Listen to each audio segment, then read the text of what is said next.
Bienvenue pour vivre cet instant des paroles de la vie éternelle avec Marc Joseph. Aujourd'hui, nous sommes le 15 mai, déjà la moitié du mois, 15 mai 2026. Et je suis de retour pour te dire, pour te rappeler que ce jour du 15 mai 2026 est pour toi un jour de grâce, un jour de bénédiction en Jésus-Christ. L'occasion pour moi de dire à chacun de nous, quand on vit cette alliance avec Jésus-Christ qui te dit, je suis avec toi tous les jours jusqu'à la fin du monde, tu dois prendre conscience de cette présence de Jésus-Christ qui est là en permanence dans ta vie. Et la présence de Jésus-Christ, c'est la présence de la grâce, c'est la présence du pardon, de la bénédiction. Si Jésus-Christ est dans ta vie, chaque instant de ta vie est un instant de grâce. Il n'y a pas de jour plus important que d'autres.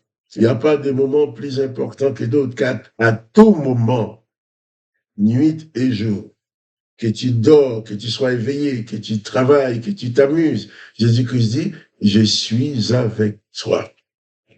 Que tu sois dans l'abondance ou dans la pauvreté, que tu sois dans la joie ou dans la peine, Jésus dit, je suis avec toi.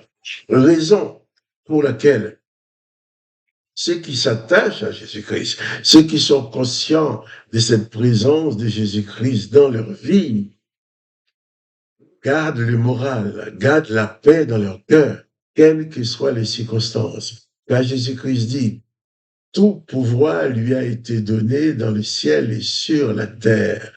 Et rien ne lui est impossible. C'est pourquoi il dit aussi que si tu as la foi en lui, une petite foi, comme un grain de sénévé, dit-il, eh bien, même si tu as l'impression que ta foi est petite, mais avec cette petite foi, tu peux soulever des montagnes. Jésus dit, rien ne te sera impossible. C'est pour ça, ce matin, je t'invite à prendre conscience de cette promesse de Jésus-Christ, de cet engagement de Jésus-Christ d'être avec toi.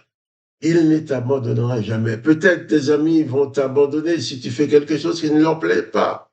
Peut-être même tes parents, tes enfants peuvent t'abandonner. Mais Jésus-Christ dit, je suis avec toi. Je t'invite à prendre conscience de cela. En sorte que dans les moments difficiles que tu traverses, dans les moments que tu vis, ou les moments de maladie ou autres que tu es en train de vivre, que tu saches que tu peux toujours compter sur Jésus-Christ. Et là où se trouve Jésus-Christ, la grâce est présente. Et là où la grâce est présente, eh bien, tout est possible.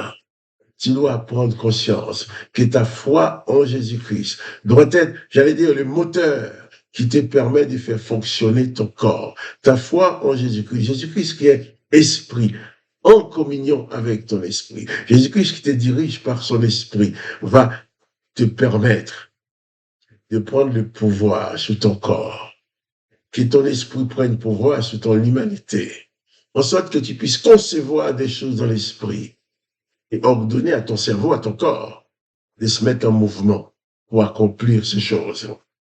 Et je disais, c'est tout, il n'y a pas de jour particulier. Il y a 7 jours dans la semaine. Eh bien, pour Jésus-Christ, ces 7 jours sont exactement pareils, puisqu'il dit, je suis avec toi.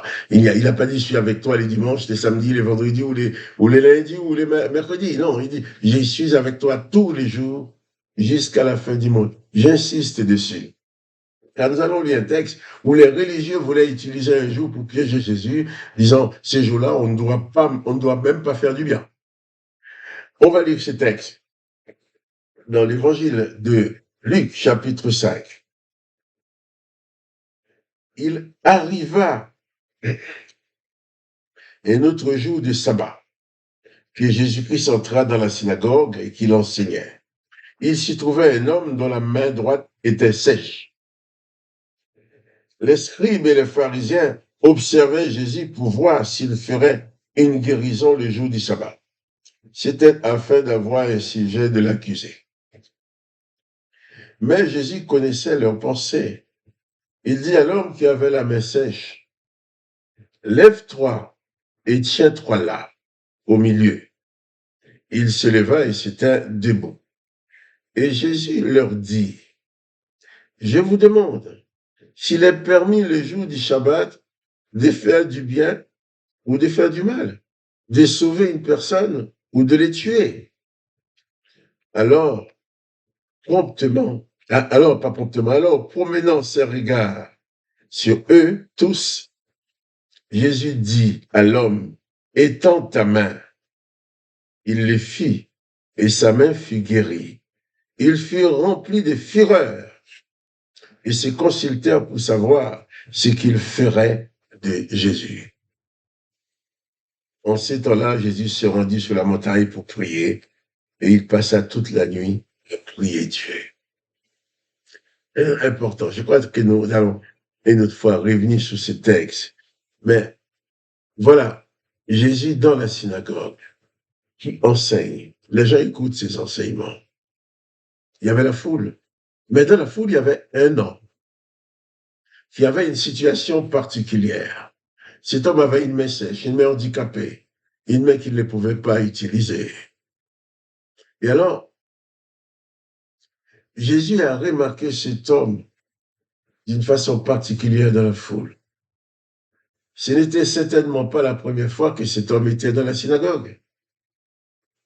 Mais il était là, pour les gens, c'était normal.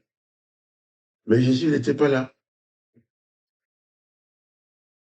Dans la foule, Jésus prend et prendra toujours le temps de s'occuper de ton cas personnel. Tu es avec les autres?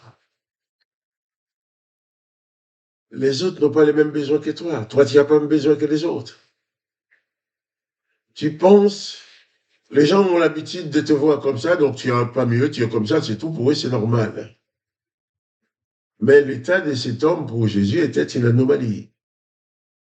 Jésus aimait cet homme et il avait le pouvoir de lui faire du bien. Alors Jésus est intervenu. Il a guéri cet homme. Mais les religieux qui étaient là, dans leur cœur, attendaient déjà un piège comme ça pour avoir Jésus. En disant, on va voir s'il va guérir cet homme le jour du Shabbat. Le jour du Shabbat, on ne doit rien faire. Jésus lui pose la question, est-il permis de faire du bien ou de faire du mal? Quand il faut tuer quelqu'un, quand il faut faire leur sale besogne, même dans le secret de leur vie, ils le font. Mais Jésus avait pitié de cet homme, il aimait cet homme. Tout le monde le regardait comme, c'est un handicapé qui est parmi nous. Mais non, pour Jésus, c'était un homme qui avait besoin de secours. Je vais certainement revenir sur ce texte demain, mais je vais te dire surtout, ton cas particulier, Jésus le connaît. Place ta foi en lui. Réalise qu'il va s'occuper de toi. Il veut s'occuper de toi. Il veut prendre soin de toi. Il veut t'aider à t'en sortir. Quel que soit le jour, quel que soit l'instant. Réalise seulement qu'en Jésus-Christ, chaque instant est pour toi un instant de bonheur, un instant de paix. Sachant que Jésus-Christ est ton bon berger qui veille sur toi. Demain, Dieu voulant, je vais revenir sur ce texte, car il y a beaucoup de choses à voir dedans. Les comportements des religieux. Oui, il n'y a que leur religion, leur tradition qui compte. Ils n'ont rien à faire de cet homme qui est en train de souffrir. Rien à faire de cet homme qui a un bras inutilisable. Mais Jésus ne te voit pas comme les communs des mortels. Jésus te voit, toi particulièrement, connaissant les pensées de ton cœur, connaissant tes besoins. Alors confie-toi en Jésus-Christ et bannis la peur et la panique de ta vie. On en reparlera demain, Dieu voulant. Mais pour l'instant, je te dis, sois béni, sois guéri dans ton corps, sois délivré de tes angoisses. Et je te dis aussi, à demain, pour les paroles de la vie éternelle.